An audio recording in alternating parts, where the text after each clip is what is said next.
Tu vas me faire réfléchir sur pas mal de choses et je te remercie. Et tu prends une route qui dérange et j'aime ça, vraiment. Tu as t'as une autre vision, tu as d'autres prises de conscience, et ainsi de suite. Et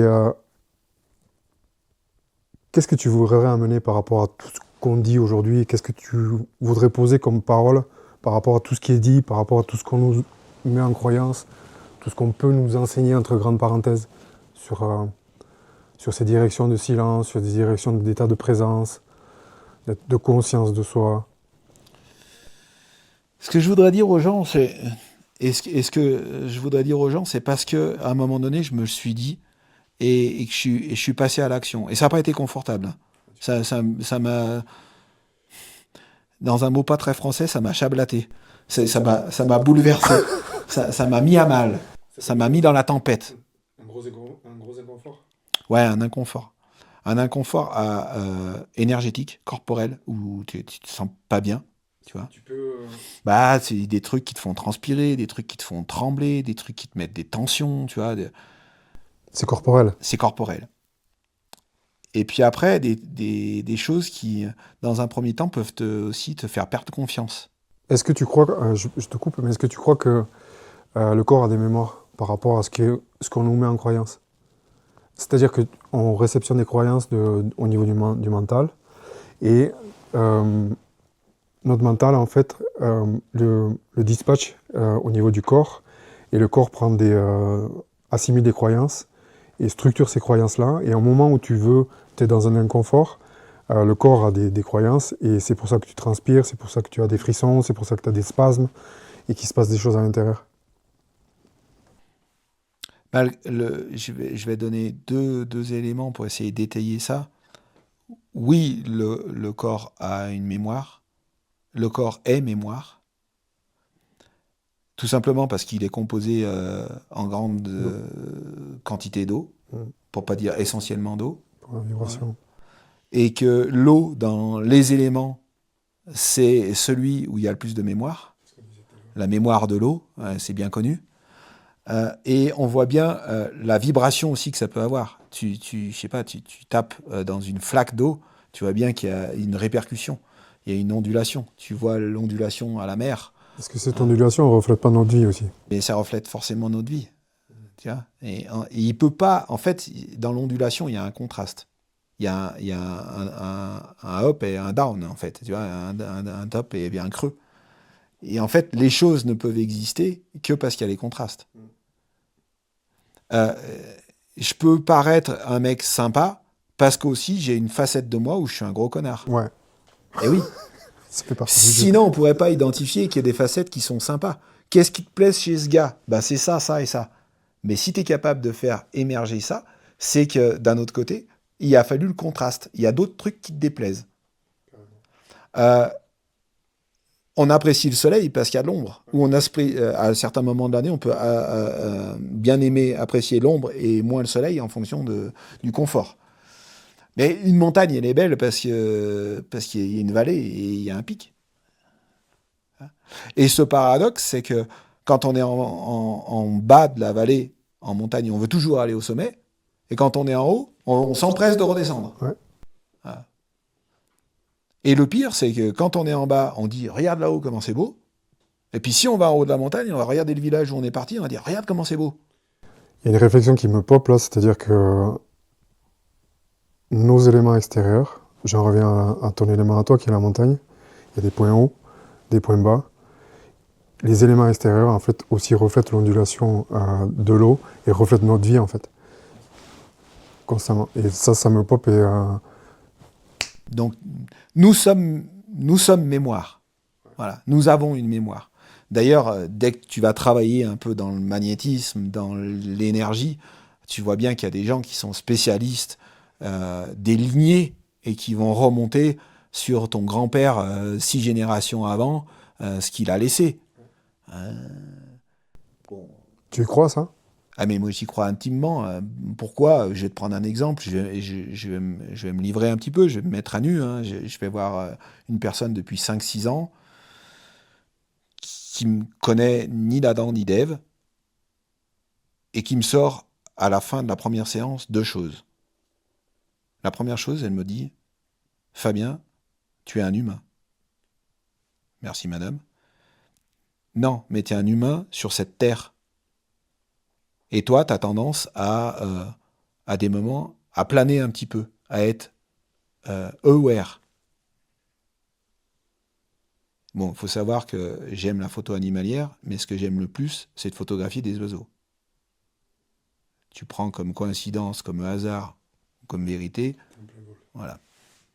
Et la deuxième chose, elle me dit, t'as vu tout ce que j'ai fait comme ça tout à l'heure? Je lui dis, ouais. Donc j'étais couché sur le dos et elle a fait ça, mais pendant des minutes et des minutes. Elle me dit, quand tu vas en montagne, t'aimes pas être encordé. Et je lui dis, non. Et je mets la corde, si jamais il faut mettre la corde, soit parce que là, je vais avec quelqu'un qui est meilleur que moi et je suis pas trop au niveau, voilà. Soit parce que c'est obligatoire, sans corde, t'es mort. Mais si on peut faire sans la corde, moi je vais pas m'encorder pour m'encorder. Et ben elle me dit, je viens de t'enlever au moins 70 mètres de corde. Là. La nana, elle m'a jamais parlé, et ce qu'elle faisait, c'est elle rembobinait la corde qui était dans mon ventre. À te libérer.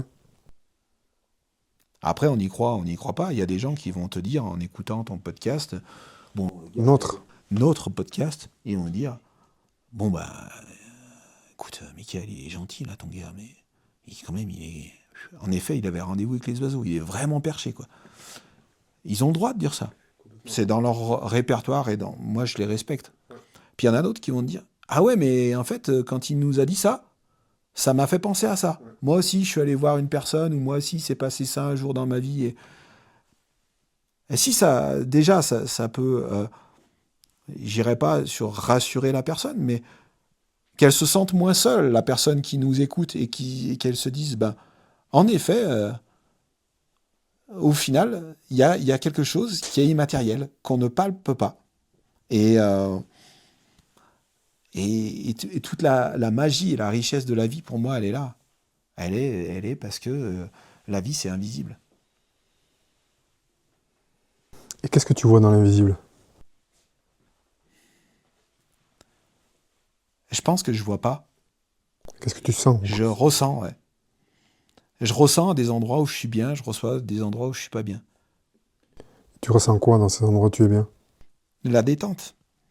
La détente, c'est un relâchement musculaire. C'est un apaisement du rythme cardiaque. C'est une amplitude dans le rythme respiratoire. À d'autres endroits, je vais me sentir épié, observé, jugé. Et là, je vais être dans la crispation. Un petit peu la tête dans les épaules, un peu la boule au ventre, un petit peu avoir la sueur dans les mains. Peut-être à un état supérieur, avoir aussi les jambes qui tremblent. Et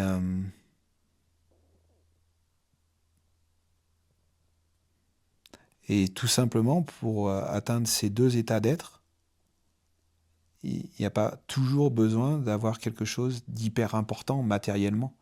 Ça peut être quelque chose de matériel hyper petit, mais avec une énergie folle. Et en fait, on est tous soumis à ces lois universelles. Après, c'est juste, est-ce qu'on a conscience de ça? Est-ce qu'on est OK avec ça et de se dire, OK, il existe un truc plus grand que moi? Ou est-ce que je veux rester dans mon truc très cartésien? Je crois que ce que je vois. Pendant longtemps, et j'ai cru aussi à ça, parce que j'ai entendu ma famille parler comme ça. Mais moi, je crois que ce que je vois. C'est dommage. Je trouve que c'est dommage. Tout à l'heure, tu parlais de magnétisme, je vais appeler les médecines parallèles. Et ma question, elle va se poser sur ton accompagnement sur les sportifs. Est-ce que tu amènes ces médecines parallèles, on va dire, dans cet accompagnement? Est-ce que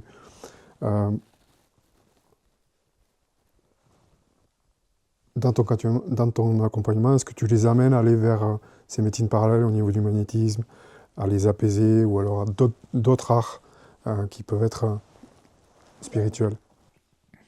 Alors, moi, directement par déontologie, de par ma profession, par éthique aussi. Peut-être que dans 10 ans, je te dirais que cette éthique-là, j'ai outrepassé ces limites que je me mets. Mais je le fais pas moi, parce que j'ai pas le sentiment de tout comprendre. J'ai le sentiment de ressentir beaucoup de choses, mais après, qu'est-ce que j'en fais? Et des fois, plutôt que de faire des conneries, il vaut mieux rien faire. Même si on peut toujours philosopher longtemps sur peut-on rien faire? Ou en faisant rien, est-ce qu'on fait pas déjà quelque chose? Bon, tu connais déjà ma réponse. Mais pour respecter une certaine déontologie par rapport aux confrères, par rapport aux différents corps de métier qui sont autour de la dimension mentale et psychologique, moi, j'interviens pas là-dessus. Par contre, oui, vu que je pratique ça depuis une vingtaine d'années, 25 ans, j'ai quand même un carnet d'adresses. Et souvent, en fait, la personne, elle me fait la demande. Elle me dit, mais toi, tu vois quelqu'un pour une énergie, pour ci, pour ça? Je lui dis, ouais. Et tu pourrais me donner le contact? Et c'est un truc de fou. J'ai toujours, dans mon répertoire, un contact. Voilà. Par exemple, je sais pas, un magnétiseur, j'en connais 3 ou 4. Mais pour toi, ben, je sais, voilà. Ça sera celui-là et pas un autre. Alors, ça se trouve, je me trompe en plus, hein. J'en sais rien. Mais il y a ça. Et manifestement, les gens qui y sont allés ont dit, ah ouais, ah oui, quand même, il se passe un truc. On s'est rencontrés grâce à une connaissance commune qui est Boris Duda. On ne se connaissait pas. Aujourd'hui, je te découvre pleinement dans ton univers, dans ton cadre à toi, chez toi. Déjà, merci de nous recevoir, moi et Alex, dans ce cadre-là, parce que ça fait plaisir, vraiment. Je suis touché de ça, en fait, tu vois, vraiment. L'échange, avant d'arriver, ben, je ne savais pas. J'avais un vide complet. Comme je t'ai dit tout à l'heure, vraiment, j'étais dans un vide complet et j'avais peur de ça, tu vois. Et en fait, je vois en fait que c'est simple, qu'il faut juste avoir cette connexion, cette énergie qui passe entre nous. Et tout à l'heure, comme tu dis, j'étais chaud. C'était chaud. Il y avait le soleil. Après, il faisait moins chaud quand même. T'as suivi l'élan et je t'en remercie. Et là où je veux en venir, c'est que je vois une personne qui est vraiment bien ancrée dans l'humain, un pilier, tu vois, qui a une force vraiment solide. Et je dirais que ça représente vraiment la montagne. Et il y a autre chose qui vient me toucher réellement en profondeur, c'est cet aspect spirituel. Et vraiment, ça me fait du bien, en fait.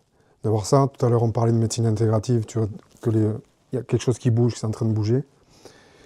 Et, euh, et j'ai envie de te poser une question, au-delà de ressentir, euh, est-ce que tu te sens connecté à autre chose de plus grand? Oui, je me sens connecté. Mais après, j'arrive pas à aller plus loin. Il y a que, T'arrives pas ou tu as peur d'aller? peut-être. En tout cas, je suis pas plus loin. Est-ce que c'est parce que je n'y arrive pas sur une notion de moyens ou de compétences, tu vois, ou une histoire de volonté liée en parallèle avec une peur, tu vois? J'y vais pas parce qu'il y a cette peur. Honnêtement, franchement, je sais pas. Il y a un truc qui me trotte dans la tête depuis des années, c'est quand même d'aller explorer le monde du rêve. Euh, Pourquoi on classe des choses en rêve? Pourquoi on classe des choses en cauchemar? Pourquoi on se rappelle de certaines choses dans un rêve? Pourquoi on se rappelle de... Pas toujours. J'ai commencé à bouquiner, mais j'ai besoin d'aller échanger, d'aller confronter des expériences, des retours sur le rêve. Et j'ai l'habitude de dire que tout arrive à point nommé et que ça arrivera. Voilà. Après, je sais pas. Ça fait déjà quelques années que ça me trotte. Là, ça s'amplifie la fréquence avec laquelle ça revient. Et voilà, j'ai envie d'aller explorer ça. Euh, un jour viendra que voilà, j'aurai sans doute la rencontre qui va faire que bah, ça y est, je serai dans l'action. Voilà. Donc oui, pour répondre à ta question, je pense qu'il y a quelque chose encore de plus grand que ce que je crois comprendre aujourd'hui. Et je sais pas si j'ai peur, si je suis pas prêt, si je m'en sens pas les compétences. Je sais pas. Après, le pourquoi. Voilà, j'y vais pas. Ouais, Mais ça, pour moi, ça se fera. dans ce que tu dis, moi je ressens beaucoup de mental. Et si ton cœur parle, ça serait quoi? Il faut y aller. Mm. Ah, mais c'est une certitude. C'est une certitude. Mon entraînement personnel sur la dimension spirituelle et mentale, il est de refaire de la place au cœur euh, au détriment d'une exclusivité mentale. Aujourd'hui, tu me vois dans cet état d'être où il y a déjà un peu plus de nuances. Tu m'aurais rencontré il y a 25 ans et que le mental, quoi, tu vois. Et le reste n'existait pas. Bah, et en fait, j'étais ignorant sur le reste, donc ça, forcément, je ne savais pas. Depuis, j'ai tourné la tête et avec ma lampe frontale, j'ai mis la lumière sur autre chose. J'ai dit, ah ouais, tiens, il y a aussi ça. Un peu comme quand tu rentres dans ta cave, tu vois. Tu lèves la tête toujours à droite, tu dis, putain, mais avec des bouteilles de blanc, j'aime pas le blanc, c'est quand même nul, quoi. Puis au bout d'un moment, il y a quelqu'un qui te dit, non, mais t'as tourné la tête parce que la cave, elle est immense. Et puis de l'autre côté, waouh, mais là-bas, il y a du champagne, bon, ça, j'aime pas trop. Et là, il y a du rouge, ça, j'adore. Tu vois. Mais en fait, c'est ton intention. Si tu regardes toujours au même endroit, t'as toujours les mêmes réponses. Si t'es prêt à changer ton regard, ton cap, hein, et ben, ce que je viens d'imager avec le regard, c'est pareil avec ce que t'entends, c'est pareil avec ce que tu sens, c'est pareil avec ce que tu touches, et puis c'est pareil avec ce que tu penses.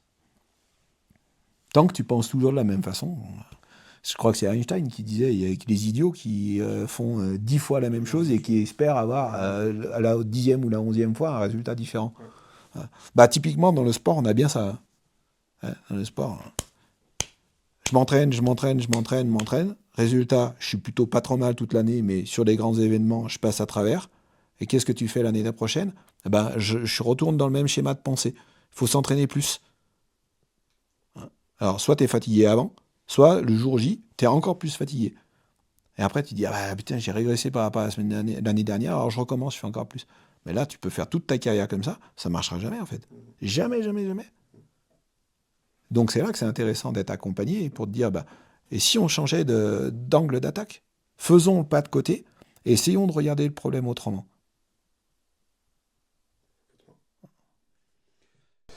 J'ai envie de conclure là-dessus, parce que vraiment, je suis réellement touché, en fait, ça résonne vraiment tout ce que tu me dis, et tu vas me faire réfléchir, énormément réfléchir sur pas mal de sujets. Ça me plaît beaucoup, j'ai beaucoup aimé cet échange. J'ai envie de te poser une question, juste la dernière. Qu'est-ce que tu donnerais comme conseil à quelqu'un qui a envie de performer dans sa discipline sportive? Et la même chose que ce que je pourrais dire à une personne qui n'est pas dans le sport, ça serait dans la vie en général. Entends tout le monde, mais n'écoute que toi. Je pense vraiment que à la croisée du point de vue de tous les gens qu'on côtoie, on peut trouver une idée, une inspiration, quelque chose. Néanmoins, tant que tu n'as pas mis dans ton logiciel à toi cette idée et que tu n'as pas écouté ce qu'elle t'a dit, tu ne seras pas dans le bon tempo. Ça sera trop tôt ou trop tard. C'est pas parce que ton copain, ta copine, euh, tes parents, tes amis, ton chef a fait ça dans ce timing-là que pour toi c'est le même timing. C'est vraiment une histoire de temps. En fait, le vivant, qu'il soit végétal, animal ou humain, naît, croît, décroît, meurt. Mais on s'aperçoit bien que si on prend l'humain, on ne prend pas tous le même nombre de mois pour parler ou pour marcher. On ne prend pas tous le même temps pour étudier. Et on ne décline pas tous à la même vitesse. Voilà. Le point de départ et le point final est le même pour tout le monde. Ça, c'est universel. Au milieu, c'est singulier. Donc, Tu peux entendre les autres, ça peut être une richesse. Mais surtout, si tu veux être toi, écoute-toi, uniquement toi. Merci pour toutes ces belles paroles et j'aurais juste envie de te dire une seule chose encore. C'est que je me suis promis de prendre dans les bras les gens que j'aime et les gens que je rencontre. Et aujourd'hui, tu en fais partie. Est-ce que tu serais d'accord pour qu'on se fasse un petit câlin? Pas de problème.